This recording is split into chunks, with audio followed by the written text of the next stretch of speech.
Good morning, and thanks for joining us today for our What is the Point of PR? It's the latest of our LinkedIn events. Today we're going to be talking about the value of earned media and the difference it can make for successful PR campaigns. So I'm just going to pass over to Ben for a bit of housekeeping. So the webinar will last around 45 minutes. It could be slightly shorter, it might be slightly longer, but that's just a guide. If for any reason you need to leave or are unable to attend, you can watch it back on LinkedIn. We'll also be recording it and uploading it to our YouTube and sharing it in our newsletter next week. So keep an eye out for that. If you have any questions, feel free to fire away at any point in the chat and we will get to them when we can. And we've also reserved some time to answer questions at the end. I'm going to hand over to Helen now, who will give a bit of an introduction and discuss the topics that we'll cover a and we'll do a little bit of an introduction to ourselves as well. So I'm just going to make the presentation full screen as well. Yeah, so for anybody who doesn't know us, we're High Rise Communications. We're based in Ancoats, Manchester, and we've been going for 7 years now. We're an integrated communications agency. We do a lot of media relations and PR work. And our mission is purposeful communications for purposeful organisations. We work with a lot of charities, national charities and regional charities, healthcare providers, hospices. We've got a client who's an ethical financial provider. We work with quite a lot of social enterprises. Our team, including myself, includes former journalists. So we like to pride ourselves on our news sense, and that's something that we hope will come out of the presentation today as well. So speaking today, along with myself, we've got Molly and Ben, and I'll let them introduce themselves. Just to tell you a little bit more about me, I started my career a long time ago as a business journalist. I actually worked in the travel sector for quite a while. Then I went on to work at the British Red Cross. So I worked in the British Red Cross for 7 years in various communications roles, and also in the strategy team as part of the Chief Executive's office. So I think that's given us all useful insight in terms of working with some of our charity and more purposeful clients, but also in terms of being quite strategic and focused and making sure that communications is doing the job that it's supposed to be doing. Over to you, Molly. Hi, I'm Molly. I'm the creator and co-founder of the We Will Mental Health campaign, and I have a background in filmmaking and campaigning, and I'm the latest hire of the High Rise team as a social media and comms assistant. Hi, my name's Ben. I'm an account manager at High Rise, and I've been here just over a year. I've got 8 years experience in PR in general, and most of that has come from music. I worked in music PR for over 7 years, and I also ran my own events and record label. I'll be talking about a music campaign that I put together in a while, which will hopefully give a bit of a broader perspective to the PR landscape. So what we'll be covering today, it's much as you see here really. So why PR has still got an important and very valuable role to play, even when budgets are tight, and maybe especially when budgets are tight, because if you can come up with a really good creative concept that's linked to your strategic objectives, you can really get yourself noticed in a way that you maybe can't with just advertising alone. The importance of staying focused and targeted on who you're trying to reach and why. And also, we really want to bring today's presentation to life by bringing you some real-world examples, showing you campaigns that have worked well, and maybe some food for thought on where PR has made a difference. That's not to say that PR and media relations is always perfect.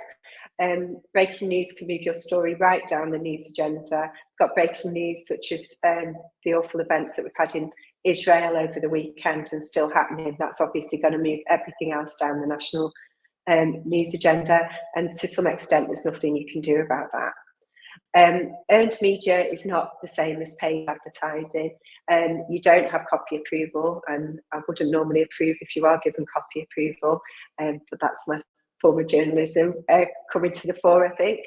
And a good journalist won't just regurgitate a press release or a media sell-in. They will add to and investigate. They'll go off and do their own research.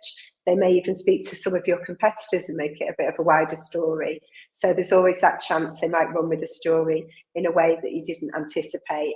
And to some extent, I think that's to be welcomed. You want journalists to be doing a thorough job, because their role is very different. It's not the same as working in comms and PR. So this is the first example of a campaign that we really liked, and some of you may be familiar with because it really has got loads of national plaudits. This is the campaign against living miserably, and this was a campaign raising awareness of the number of people who die by suicide each year in the UK, and that you wouldn't necessarily know that something is wrong just by looking at somebody. And these are all photos of people who died by suicide that were provided by their friends and family. It's actually the last photo that was taken of them alive, and as you can see by those photos, the lovely, smiley, happy pictures. And so it's just a brilliant campaign idea, really, really well executed. The value that PR brought here was, it was obviously the campaign idea itself was fantastic, but the execution was really, really good as well. And it was backed up by budget, and I think that's sometimes missing with thinking about PR campaigns, that the importance of putting some creative spend behind a really good idea. So there was an outdoor exhibition at London South Bank, as well as the photos on the website. And for the outdoor exhibition, they didn't actually say what the photos were all about until 2 days later. So there was 2 days of people kind of seeing that exhibition and those lovely, happy, smiling photos, and not knowing what the campaign was going to be about or what the message was going to be. They had really, really strong case studies. So if you click on all those photos on the website, you get words from a family member or a loved one saying how they didn't know anything was wrong in most cases, and you wouldn't have known just by speaking to them, and they wished they'd been able to help. The coverage was, off the scale, standout pieces. Some of the nationals that I've mentioned there: The Independent, Metro, Daily Mirror, Daily Express, and The Telegraph. And also, it wasn't just PR, so there was obviously quite a lot of budget put into national advertising, with an out-of-home campaign by Adam and Eve. So that included print, TV, digital, social media. So PR was part of an overall campaign approach, but it wasn't the whole story. Then linked to that is a campaign that I'm sure you might be aware of from this week, which is Norwich FC, who are getting all the plaudits for their Mental Health Awareness Day video, which is just absolutely fantastic, and again, really, really well executed. So if you haven't seen it, I encourage you to go on their YouTube and have a look. So why has that worked so well? Again, a really, really brilliant idea. When I looked yesterday, it was already 183,000 views on Norwich FC's YouTube. I'm sure it's gone up since then. There's also a bit of a sting in the tail, which I won't give away if you haven't watched the video, but it's worth watching it to the end. It's a simple idea, but also the execution is strong. So it's really well shot. If you watch how it's edited, it's well edited, and the actors are good. If they are actors, I presume that they are. So they've not just done it in a throwaway way. They've obviously really thought about it and planned it quite carefully and done it well with some professional filming. I think what's interesting is Norwich FC clearly aren't a mental health charity in the same way that Calm are, but they've owned an issue that affects everyone, and it affects their fans. And they've owned it by making the execution, the way they covered the topic around football and around people watching football. And you can always tell when a campaign's done really well, because the actual brilliance of the campaign is getting its own media coverage, which included in the Daily Mail as well as in other titles. And influencers and people with big social media followings are sharing it on their socials. And then just to touch on this campaign, because we really, really liked it in the office. This was Oxfam, and they're teaming up with Tony's Chocolonely for a golden ticket giveaway for Glastonbury. And again, you can see the idea is simple. There's nothing complicated about hiding 5 golden tickets and chocolate bars in charity shops around the UK. So it's the brilliance of the idea, but then carried out in a really, really good and clear way. Obviously got loads and loads of media coverage because it was a money can't buy experience. By that time, all the Glastonbury tickets had sold out, so the only way you were going to go was potentially by finding one of these golden tickets. And then when people did manage to find one, which as you can see there, we tried but failed, they shared their finds on social media, which again generated more engagement and more coverage. So again, good PR ideas don't have to be complicated. It's just having that idea, and it's almost when you have it, it seems like, oh, someone must have done it before because it's so simple and so obvious, but they're often the very best ideas and work really well. So yeah, hats off to Glastonbury there. Thanks for that, Helen. So we've just had some real world examples that caught our eye recently, and now we're going to share some case studies of our own. We're going to start with Molly and her amazing We Will campaign. So over to you, Molly. Hi there. Like I said, I'm Molly, and I'm the creator and co-founder of the We Will Mental Health campaign, which started in 2017.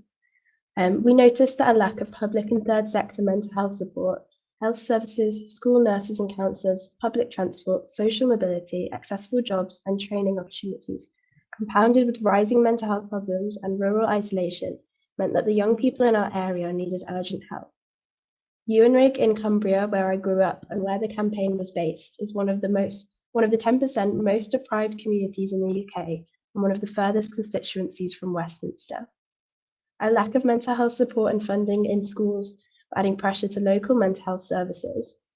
The only support for someone suffering a mental health crisis in our area was to go to A&E.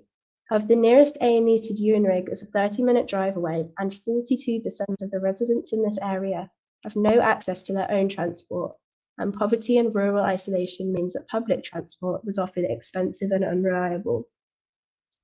We were seeing firsthand that young people and their mental health were not being taken seriously enough by those in power and influence in our country and our county. So how was it approached? We wanted to have an impact, we wanted to be heard, and we wanted to create urgent and lasting change, while also inspiring other young people to take action with us. We knew that in order to make tangible change happen, we needed to be passionate, but we also needed to be well-informed, tactical, strategic, persuasive, and practical. And so because the campaign group was made up of young people, we decided to be taken seriously, the first step we needed to do was research. We spent the first year talking to GPs, friends, school staff, family members, health commissioners and health workers, community leaders and local decision makers. We organised a schools conference with a panel of heads, teachers and governors, and we chaired the discussion. We presented to health and community groups, decision makers, funders, business leaders, senior health officials, and attended countless meetings in our spare time. We were tired of waiting for other people to make a change in the way that youth mental health is dealt with in our families, schools, and communities. And so based on extensive research, we compiled a list of recommendations for individuals, education leaders, health workers, and politicians to induce change. We accepted an invitation to meet Jackie Doyle-Price MP, who was the Mental Health Minister at the time, and Shadow Minister Barbara Keeley MP in Westminster, on the one condition that a young person could chair the meetings. We pitched proposals to ministers and MPs. Meetings in Westminster were chaired at We Will members' request by members of We Will. The meeting led to Barbara Keeley MP offering to visit West Cumbria to speak to the We Will group and health commissioners to share the trailblazing example in her Manchester constituency. So the outcomes of this. We Will have been featured in The Guardian, People magazine, BBC Radio 5 Live, BBC Breakfast, ITV Border News, BBC Look North, Radio Cumbria, CFM and GMTV and more. And so from just a tiny little campaign group in a very rural part of Cumbria, this was unbelievable to us. We've been featured in People magazine, USA's second biggest online magazine with 151.2 million readers, BBC Radio 5 Live, who have 5,045,000 listeners, The Guardian, who have 329.8 million readers. Our specific article had 8.84k social engagements, which are much higher engagement figures than normally experienced in that section of the paper. with an unusually high number of comments. The story was shared onto Facebook with over 8,000 times, and over 200 people shared their personal stories, with the feature sparking conversations. CFM have 253,000 listeners. And in 2019, as a result of the Guardian interview, myself personally, I was offered the role of a presenter for a CBBC Newsround special, which was released in 2020. And within the show, I talked about my involvement with We Will and the things that we have achieved. CBBC has an average of 300,000 viewers per day, and the show has been shown 9 times live on air on CBBC since February 2020, with the most recent showing in February 2023. It has remained on BBC iPlayer to this day with 1.39k social engagements on that specific episode. And then additionally, in 2019, after being invited to talk to the Duke and Duchess of Cambridge about our work, Prince William and Kate shared our short film titled Boy to their 15 million Instagram followers, and the post amassed 170,000 likes in 24 hours. The post has now got 210,426 likes. And then there's the photo from the Newsround special with Joe Wicks. Okay, so the outcomes and the real world impact. We helped secure funding for every secondary school in West Cumbria to nominate a member of staff to access free training from a qualified youth mental health first aid trainer. And each secondary school will now offer free training to staff in primary feeder schools. We helped secure funding for over 300 local parents, teachers, pupils, and community workers to gain a qualification in youth mental health first aid. This number is rising rapidly. In one of our local secondary schools, we set up a scheme whereby all teachers and sixth formers who are youth mental health first aid trained now wear green lanyards that clearly mark them out as a friendly and approachable person for any member of staff or pupil to speak to if they need guidance. We also set up a friendly faces lunchtime staffed by youth mental health first aid trained sixth formers as a safe space for young people to hang out in. Takeaways.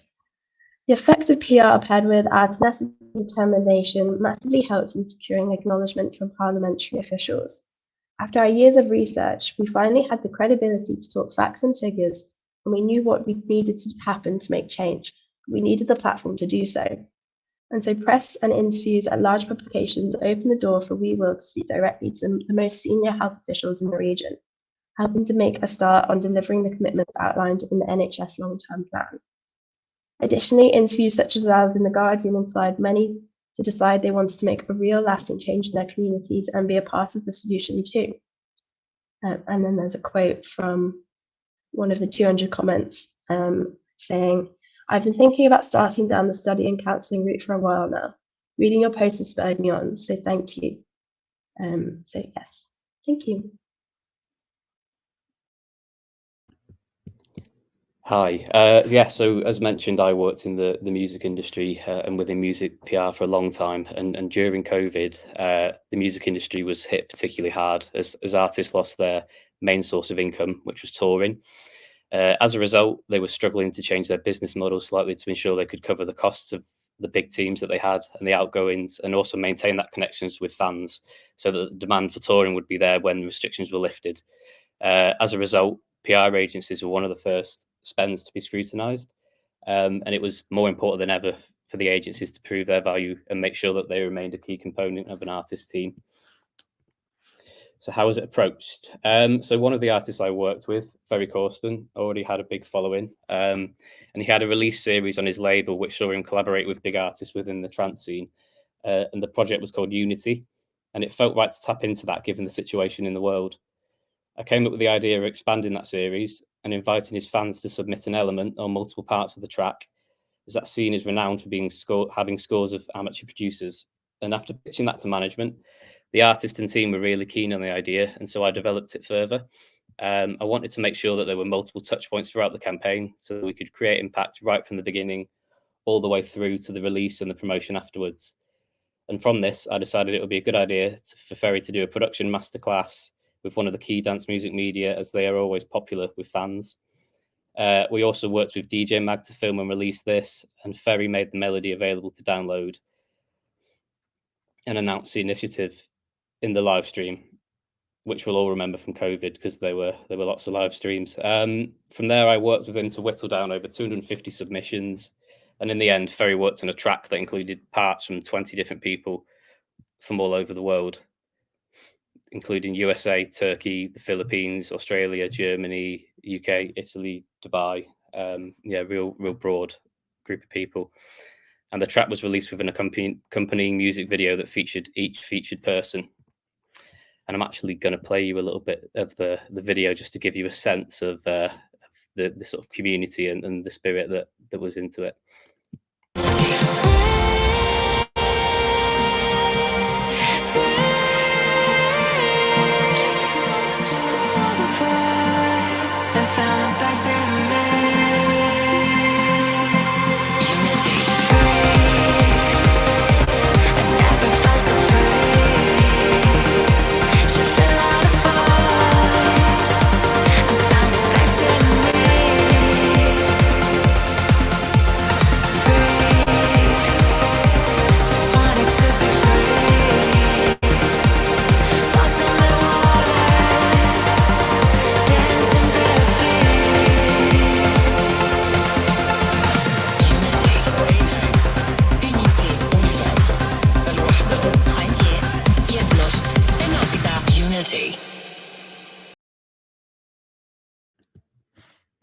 Okay, yeah, as you can see from the music video, everyone had a great time, and I think it just gave a little bit of a positivity to a lot of people when they maybe were struggling a little bit as we all were during COVID. So in terms of the campaign reach, we had coverage throughout the campaign from the biggest music media, as well as through partners that we'd had through the filming and creating videos, and that culminated in over 265,000 views to date across all the content we created, and 1.82 million reach from the coverage and the attention that the project had garnered.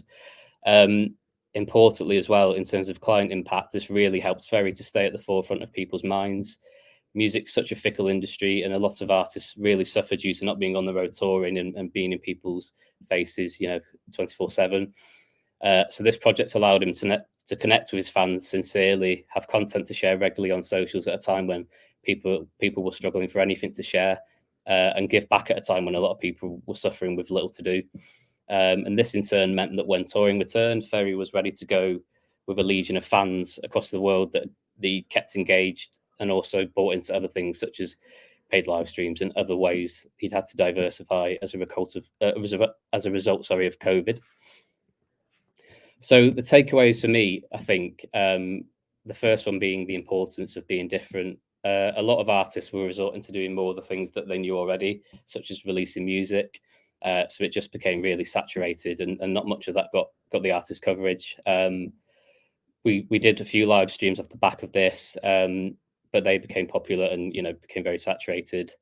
So by doing this, we were able to provide something different, and that gave us a lot of attention. That meant that Ferry was still being covered in all the places he needed to be in to stay relevant during the period where he couldn't tour. Then maximising opportunities throughout the campaign. I think this is really important. If I'd have just suggested the idea and did it, we probably wouldn't have got coverage around the announcement and the release. But nothing really more than that. And by identifying key points in the campaign, such as writing the initial melody, involving the fans in the video, doing the track breakdown afterwards, through to just posting regular social content, it meant that the campaign was taken to another level, and the momentum built throughout. And then the ability of momentum to give projects a life of their own. While we did steer a lot of the campaign, there were a lot of elements of what became the finished product that we didn't plan for. So we didn't suggest that anything related to the song or video needed to be about COVID. And we didn't have a criteria for submissions in terms of what instruments could be used or anything like that. And there were things like harps and all sorts that made it into the final edit. But the vocal line, which focused on the notion of being free, was written by the singer herself.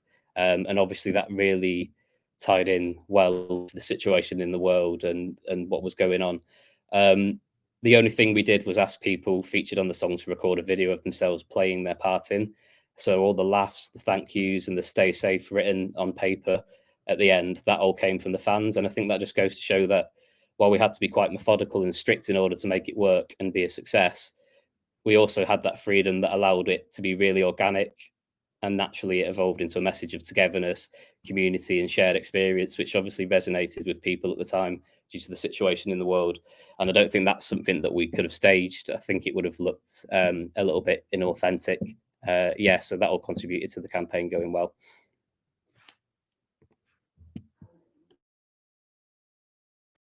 So I'm just going to talk about a little bit of a different PR campaign now. But before I do, I just noticed that we had a comment from Sophie who was saying she didn't understand how a music video was relevant to this presentation on PR. And just to make it clear, that music video that you just saw, it was all kind of sourced. It was like people all around the world contributed to combining together to make a track that then became the PR story. So it wasn't just the music creator on their own, it was people getting involved in all sorts of ways from different parts of the world. And that was at a time of COVID where obviously people couldn't go out, so they had the ability to contribute to this brilliant creative idea from their own home and be part of something bigger that then went on to get lots of PR coverage. So I hope that helps to explain that a little bit there. Now to move on to something completely different. So very, very different from music and festival PR. So this is a campaign that we worked on this year with our client. It's a social enterprise called Box Power, and they're a not-for-profit energy broker. And it was a collaborative campaign, and it had a very, very specific aim, which was to get a very technical change made to regulation that would make a huge difference. So the basic problem in a nutshell was that energy broker fees being charged to charities and care homes once they've got over a certain size were not transparent. So that meant that in some cases, not all cases, but rogue energy brokers were able to absolutely rip off people and businesses that shouldn't be getting ripped off. So just to give one example, someone paid £12,000 fee on a £70,000 energy bill. So just absolutely huge profits being made, but also no transparency. So it wasn't our idea, and I think that's important. It's not always going to be the PR agency or the communications agency that knows the change that needs to be made. Obviously, if you're working in-house, you have the policy, you might have a policy team, or you may know a very specific technical change that will make a difference, or may have an idea that could work really well and then just need some help with the execution. So Box Power had the idea that the only way that Ofgem were going to move on this, which should kind of they'd be well aware of for years, was if there was a collective call for action that was cross-sector. So it wasn't just linked to the charity sector or the health sector or hospitality, but was actually everybody coming together to say that this had to stop and it wasn't fair. So how was it approached?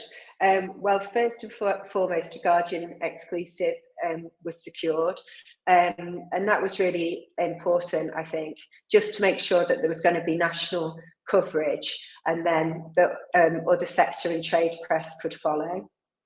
So worked with one journalist at The Guardian, and that was tricky actually, because the story and the exclusive ended up taking a lot more time to research, because the journalist wanted to stand up the story than maybe we'd thought. And with so many partners involved, that meant a lot of to and fro with partners, and keeping them on board and on message and making sure they didn't go early and were reassured that the exclusive would eventually appear. It was really important to get case studies, and it was also difficult because obviously with the issue here on hidden energy fees, people didn't necessarily know how much they were paying over the odds, and that was the problem. So we tried to secure case studies, but also the journalists went off and tried to get their own as well. But it was difficult due to the nature of the problem, and that's going to be an issue sometimes with some campaigns. People won't necessarily want to tell their story, especially if it's something difficult. So you have to think of other ways in and creative approaches there. And really made the most of partner communications teams, rather than trying to do everything by ourselves. We knew that they had great journalist contacts in their own sectors, that they had big teams, that they had their websites and social media, and that could all come to the fore as well. So in terms of coverage, we had the Guardian exclusive, and then that was followed up by a much bigger feature as well in the Guardian. Altogether, there were over 30 items of media coverage, including some sector press that we really targeted quite deliberately, and were very influential in their sector, such as the caterer.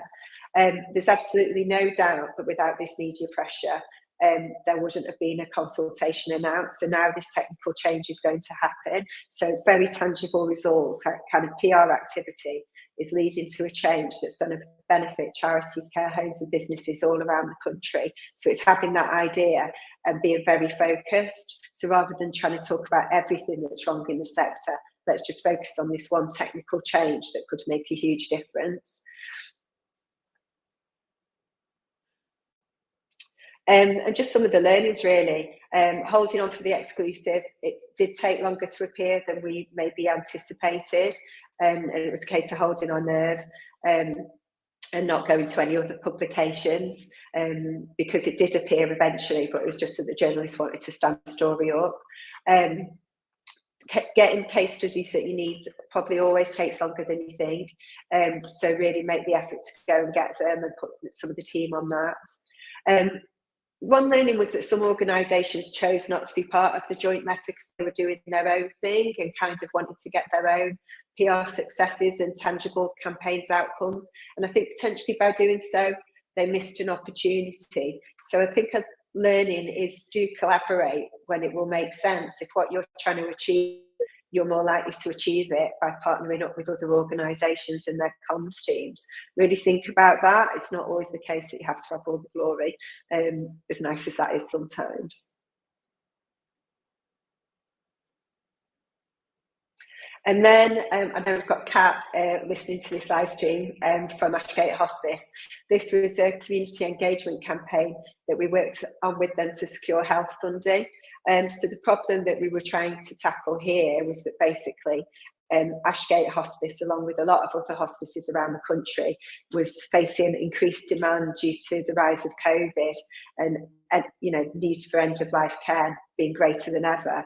But at the same time, income was going down due to donations going down, less people visiting the shops, retail shops having to close. So it's like this twin thing of when hospices were needed more than ever, their funding was more precarious than ever.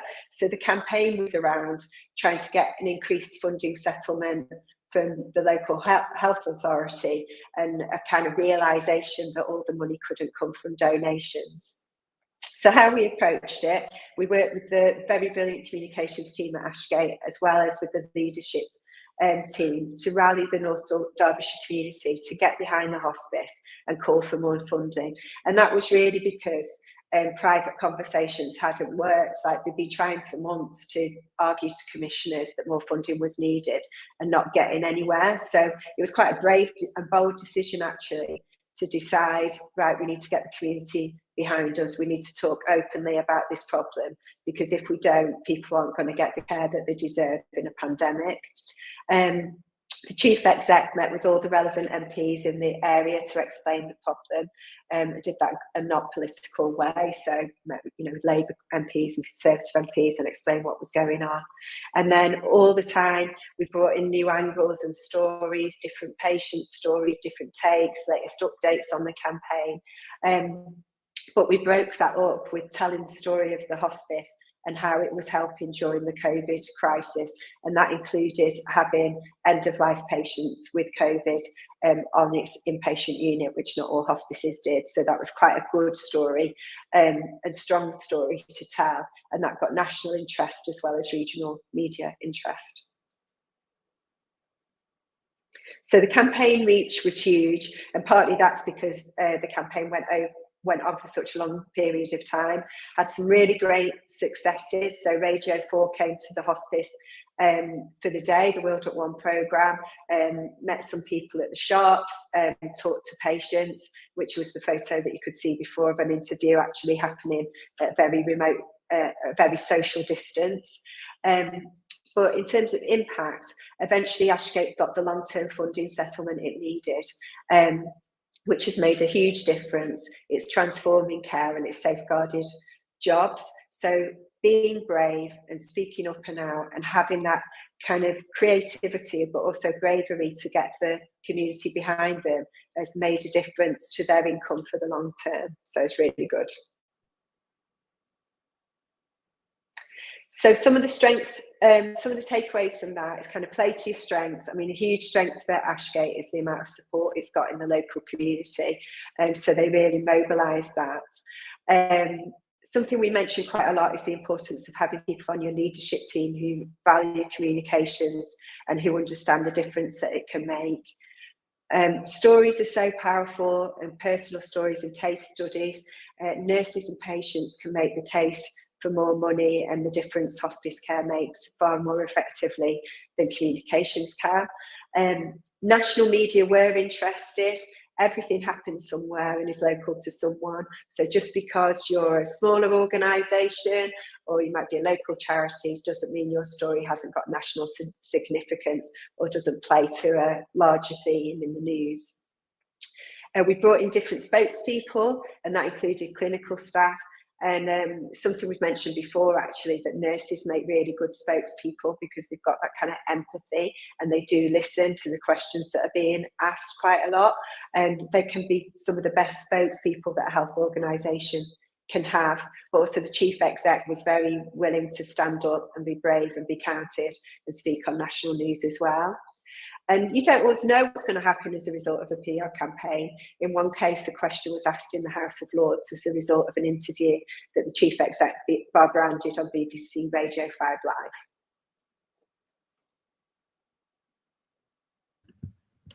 Thanks, Helen.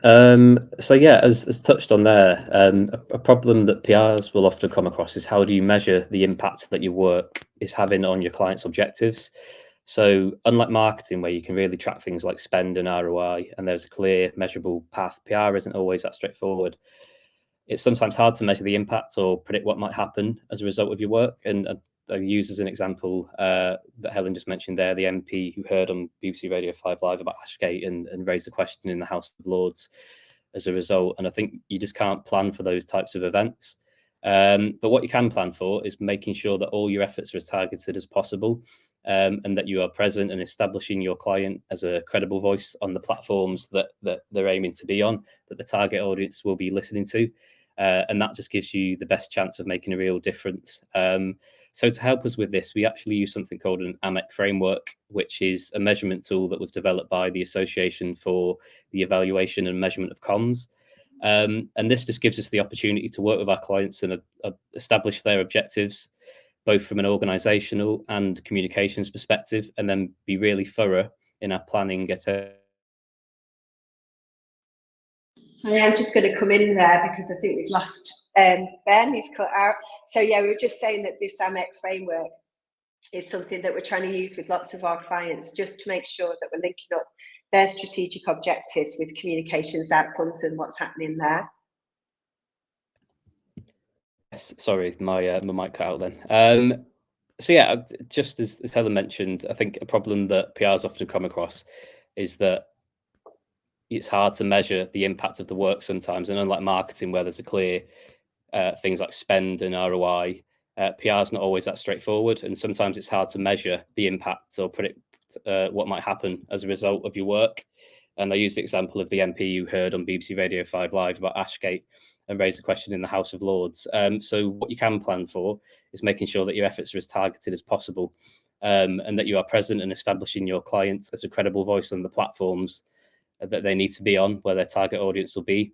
And that'll just maximize the chances of making a real difference. So yeah, we use the AMEC framework, which was developed by the Association of the Evaluation and Measurement of Comms. And that just really gives us the opportunity to work with our clients and establish their objectives, both from an organizational and communications perspective, and then be really thorough in our planning at every stage. And which you can see from the screenshots on the slide, we can be really detailed and go into every different element of what we're doing. And it also helps us to measure the effects on all of those activities, which in turn enable us to create really smart goals and make sure that the work that we're doing is really focused, and also allows us to identify any problems or areas that we can tweak and improve. So just allows us to be really flexible in the work that we do, and that we can change to suit clients' needs, which are always evolving and changing.